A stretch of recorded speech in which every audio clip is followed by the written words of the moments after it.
of the most unusual cases which Sherlock Holmes was ever called upon to solve began in a small private school for boys in the north of Belgium. The boys' dormitory at 4 in the morning, lighted by a full moon, looked quiet and peaceful. It would have been difficult to imagine that here began a train of events which filled 4 graves before it was stopped.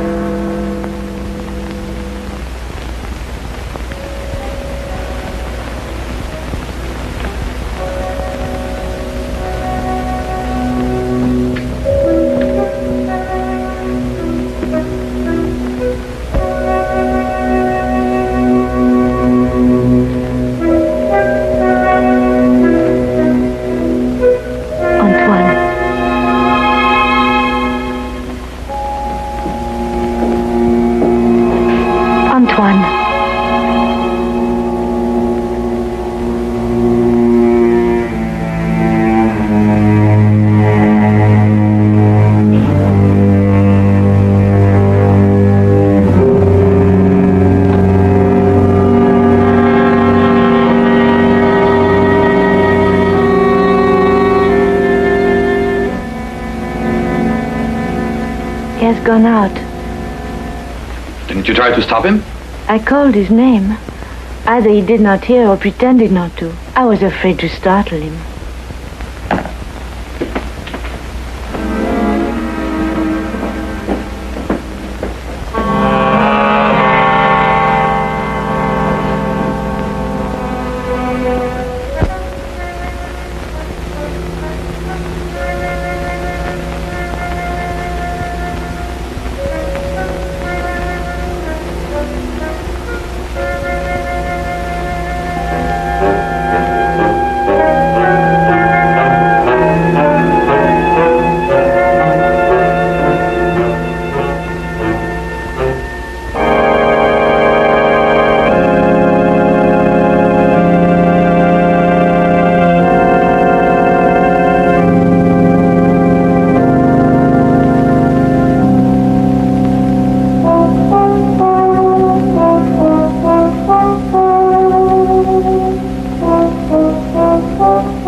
Is there nothing wrong? No. Nothing, Antoine. Go back to sleep. What are you going to do? The police? It will be the end of my career. We'll have to close the school. Send the boy away? Would that stop it? I suppose not. It's horrible. 3 deaths in 3 months. Each one foretold by the writing on the church steps. I still think the police... No. But your own life. I've never felt in better health. And if I'm careful to keep out of drafts and avoid falling downstairs. How can you joke at a time like this? There's a man in London He solved cases even more hopeless than this. Sherlock Holmes? You thought of him? Let me write to him. And ask him to do what? To come here, investigate. Find out who is responsible for those deaths and how a schoolboy can tell in advance who is next to die. And have the school invaded? Our teachers questioned? Our boys terrorized? I'll do my own investigating, Mademoiselle Grande. In my own way.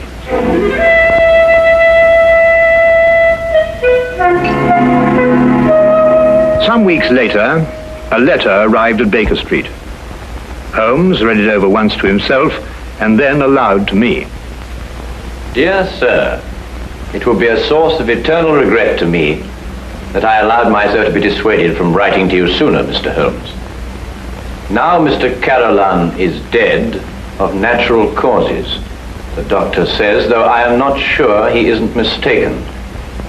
I pray that you will come to Arno without delay and lend us your assistance in putting an end to these ghastly occurrences. Respectfully yours, Marie Grande. You deduce that the writer of the letter was young? I'll go further than that. I'm prepared to wager that she's madly attractive to boot. Better and better. And what do you base these interesting conclusions? Wishful thinking, my dear chap. Wishful thinking. Then wish no more. She is both young and attractive, with hair the color of autumn honey. Oh, did you read that between the lines? No. This came with the letter. A lovely color, you'll admit, Watson. And from a beautiful young woman at that. Now, come, Holmes. That's neither logical nor factual, and you know it. You aren't the only one privileged to think wishfully, my dear Watson. Bravo. So you're going to take the case? Yes, and if you pack for us both, I'll arrange for tickets. The boat train took us to Dover. By mid-morning the following day, Holmes and I were sitting in the headmaster's study at the Arno School in the presence of Mademoiselle Marie Grande, who was indeed extremely attractive, with hair the exact shade of autumn honey. Then you're quite sure you've told me everything, Mademoiselle Grande? That is only the matter of the old woman, but I don't think it's important. Well, let me be the judge of that, mademoiselle. Her name is Madame Soulet. She's a harmless, feeble-minded woman who sells charms and love philters for the ignorant. Some have called her a witch. I see. And what is her part in this affair? She admits she went to see those whose names were written on the church steps and offered to sell them some charms against the evil omen. That's most interesting. Did any of the other victims purchase these charms? I can only speak for Monsieur Carolan. He did not. And what about the others? Were they persons of wealth? No. Two were quite poor. The third one moderately well off. We have no really wealthy people here in Arno, Mr. Holmes. Except, of course, the Count de Passevant. You know the Count? No, indeed. I only happened to pass a carriage on the way boasting his coat of arms. However, I should like to have a word with this Madame Soulet, if that can be arranged. You have only to go to her house. It's on the edge of town, on the North Road.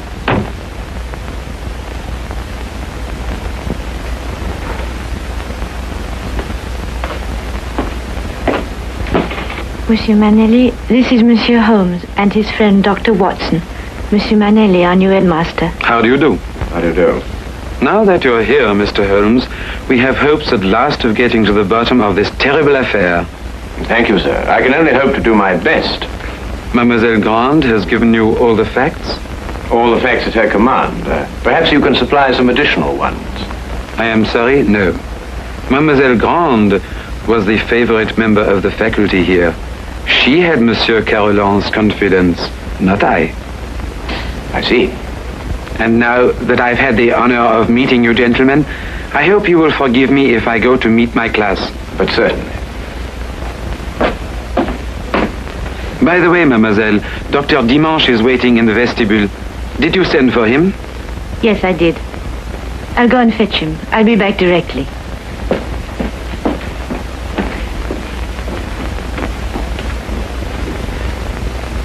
But the boy, Holmes, the boy, you haven't asked to see the boy. The boy can wait, Watson. Yes, but why? Surely he's the most significant part of it. Right. Because he did the writing on the church steps. Why, yes. Well, I suppose in that case you'd say that the chalk also had significance. No, that was just an instrument. Precisely, my dear Watson. Precisely.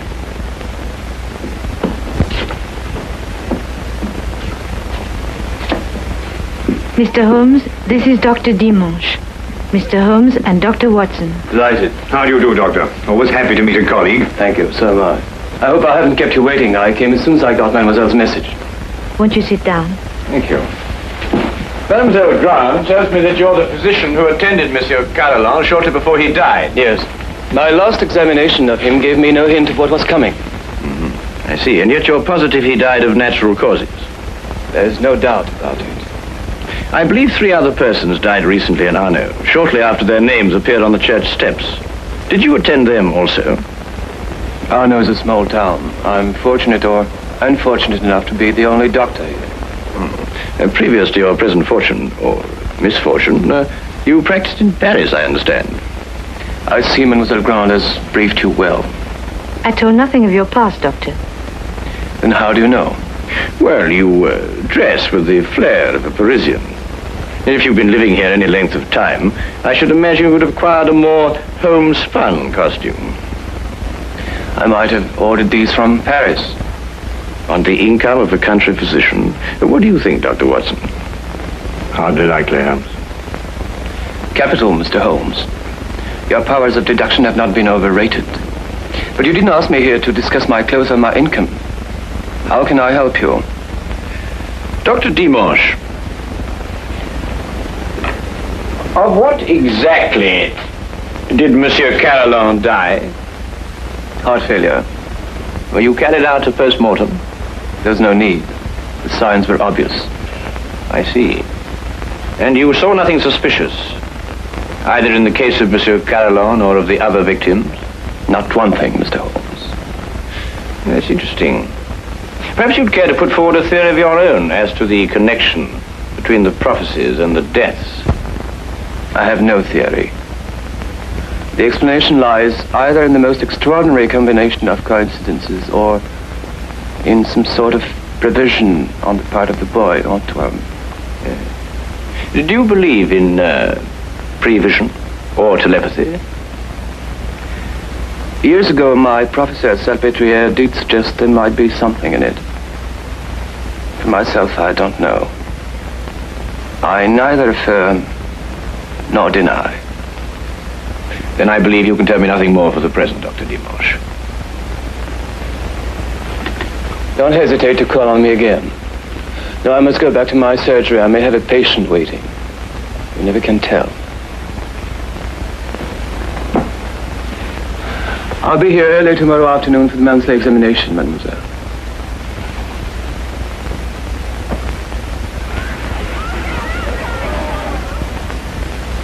Dr. Dimanche examines your pupils every month, then, mademoiselle? Yes. The health of our pupils is of the greatest concern to us. So it should be, Mademoiselle Grant. So it should be. You know, it's an extraordinary thing, the odd and assorted illnesses that crop up in a boys' school. Vous devez être en classe à cette heure au lieu de courir dans les couloirs. Allez maintenant. That is he. So that's the boy who on 4 separate occasions was able to foretell the death of a citizen of Arno. Well, there must be some logical explanation for it. There is, Watson, there is. Holmes, do you know how it was done? Yes, that part was simple.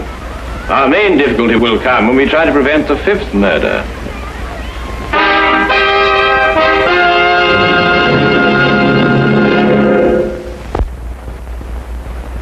Turn to the case of the deadly prophecy. The church on whose steps the deadly prophecies were written stood less than 100 yards from the school. I had supposed that Holmes, with his usual attention to detail, would want to examine it thoroughly, but once again he surprised me. He did not stop. And I had a fair guess that perhaps he wanted to have a little talk with a certain Madame Soulet. Come in. Madame Soulet? Come in. I was expecting you. I thought you would be. Sit down. Thank you. Do you know why I've come to see you? For help, naturally. Score one to her, Holmes. Let's call it information. Trifling bits of information such as how came the boy by his deadly prophecies? Whose hand was it made them come true? Suppose we start with a bit even more trifling. You offered charms to the victims. But how did you know who they were before they were struck down? There were no announcements made. If the Englishman will cross my palm with English gold, You'll tell me? I will give the Englishman a filter, warranted to make him see so clearly and think so lucidly that all mysteries will be revealed to him, which is as potent as the belief of the one who buys and uses it. If those four had bought instead of turning me away, who knows? But they did turn you away. And now all are dead. May I sell you a filter, sir? It will guard you against harm. Come, Watson.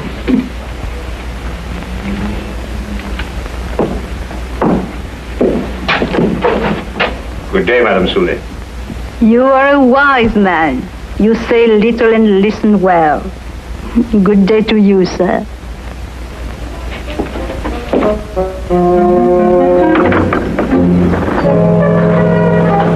Filters, bosh. We might be living in the Middle Ages. Not the Middle Ages, Watson. Merely a small European village. Ah, Count Passivar, I believe. Oui, monsieur. How do you know? I saw you in your carriage, sir. Ah, are you enjoying your stay in our village, Mr. Holmes? Do you know me, Count? I saw you from my carriage.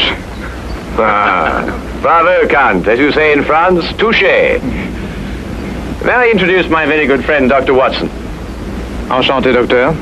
How do you do, sir? Have you formed any conclusions, Mr. Holmes, as to the names that were written on the church step? Well, at the moment, Count, I must confess that I am more interested in the names that were not written on the church step. Mine hasn't been written on it yet. And I don't believe it will be. Tell me, sir, you know this village. Have you any ideas? I am not superstitious, Dr. Watson. I do not believe...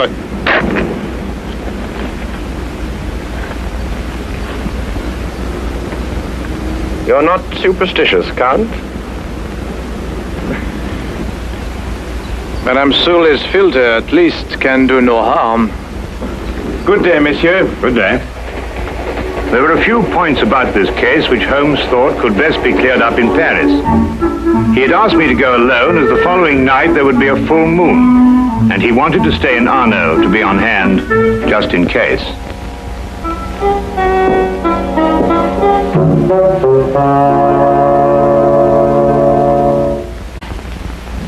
What is it? What's happened? Nothing at all, Antoine. You were walking in your sleep. Now be a good boy and get back to bed. I can't. There's something I must do. Not tonight. Not tonight, Antoine. Yes, sir.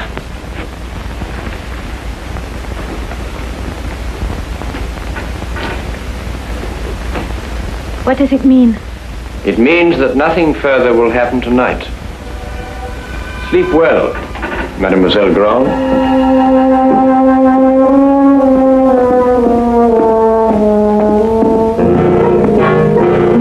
The carriage came to fetch me at the station.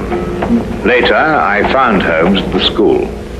Well, you may go back to your class now, Antoine. Well, Watson, did you have a successful trip? Yes, you were right. Good. Mr. Holmes, was the boy able to tell you anything? No, but his silence was eloquent. Oh, by the way, I should like to have the use of the headmaster's study for a little gathering shortly before midnight. You name the murderer? No, he will name himself.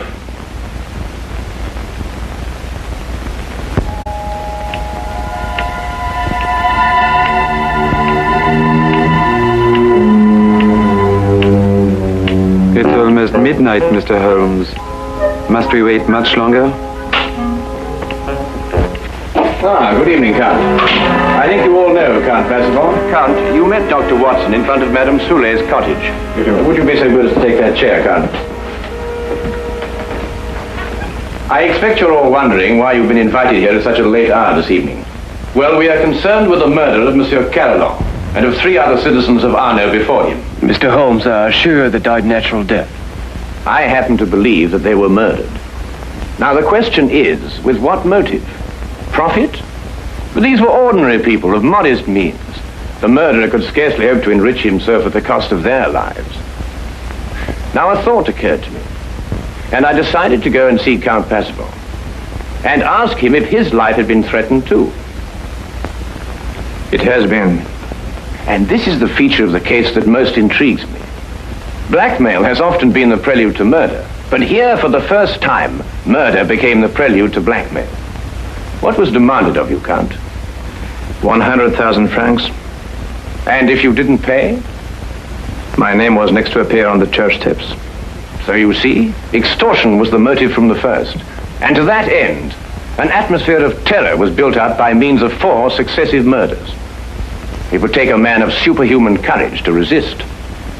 But, Mr. Holmes, the names were written by one of our pupils. What possible connection could an 8-year-old boy have with such a scheme? Yes, Antoine. Just an unwitting tool. Of whom? The blackmailer must be someone who could have poisoned 4 people. Don't distress yourself, Madame Soulet. The killer meant suspicion to fall on you. But a person of your simple habits wouldn't play so dangerous a game. No. There is a suspect close at hand, who not only had an expert knowledge of poisons, but to whom the boy has been far more accessible.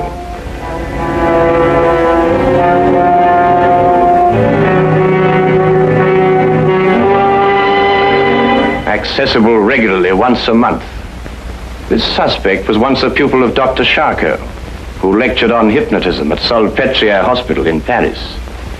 It would have been as easy for him to send Antoine on his monthly errands as to wind up a mechanical toy. Dr. Watson. Yes? Yesterday in Paris, you made certain inquiries into the character and education of this suspect. What did you discover? I discovered that he was a spendthrift and a wastrel who had quit Paris in order to escape his creditors. It's a lie. Calm yourself, Dr. Dimanche. I, too, have dabbled in hypnotism.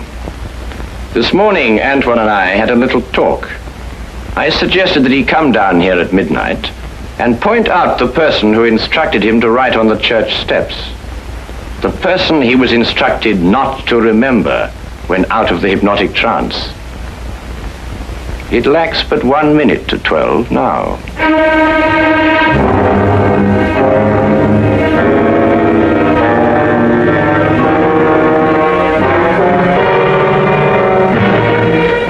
Stay where you are, all of you. Don't be a fool, Doctor. When I visited your office this afternoon to look over your stock of drugs, I took the very ordinary precaution of emptying the cartridges from your gun.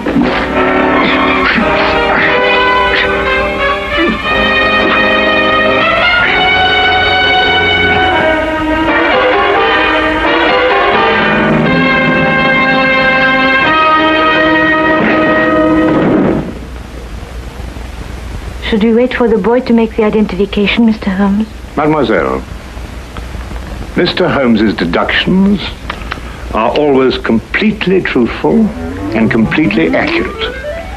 But the methods by which he achieves these ends are not always so straightforward. He said that he'd hypnotized the little boy to have him come here tonight at midnight. How did you know it was a bluff? You also said that the gun was unloaded. Oh.